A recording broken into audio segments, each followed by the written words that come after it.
ቆሻሻ የቆሻሻ ልጅ ማለት ነው። ጥምብ ነጭ ቅማል ጋር ሄሽ እንጂ አሮጊት ጭገሯ የሸበተ አሮጊት ጋር ሄደሽ ስላሰደብሽኝ ምተውም እንዳመስልሽ። እኔ ስድብ መድኃኒቴ ነው። ስድብ ለእኔ ሱስ፣ መሰደብ ደስ ይለኛል።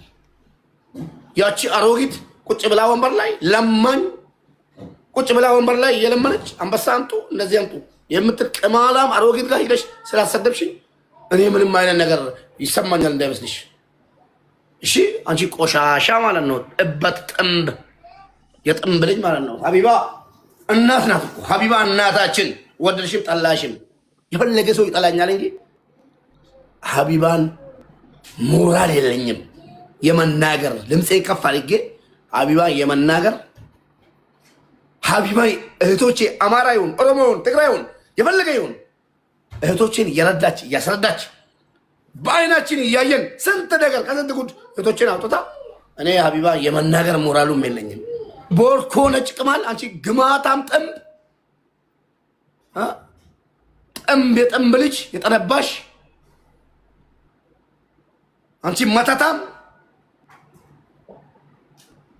ቦርኮ የቦርኮ ልጅ ስለ አንቺ ማውራት ራሴን ዝቅ ማድረግ ስለሚሆን አንቺ ቡሽቲ እዛው እንደለመድሽው የአረቦችን ቁላ እየጠባሽ ኑሪ ራስሽ። አንድ ሰው ከእሷ ጋር ፎቶ ተነስቶ ስሙን፣ አንድ ኢትዮጵያዊ ሴት ከዚች አሮጊት ጋር ፎቶ ተነስቶ ካያችሁ ስጡን። አሁን ራሱ ላኩልኝ። ሽርሙጥና እየሰራ ነው። እሷ ፀጉር ቤት ሂዶ ፀጉርን የሚሰራ ወዲያው መተት ይሰራበታል። $500 ትቀበላለች። መኪና ውስጥ እየሸኘች $50 ብቻ ነው ለነሱ የምሰጣቸው። 450 ይዛ የምትገፈገፈው እህታችን ናት። እናቴ የአረብ ሀገር ሴቶችን ስም እንድታጠፉልን አልፈልግም። የአረብ ሀገር ሴት ጀግና እንጂ ሸርሙጣ አይደለችም። ታታሪ እንጂ ባለጌ አይደለችም። ከዚች ሴትዮ ጋር የተገኘ ሰው ሸርሙጣ ነው። እኔ ነኝ መፈረጀው፣ እኔ ነኝ እዚህ ጋር አንትቼ የምናገረው።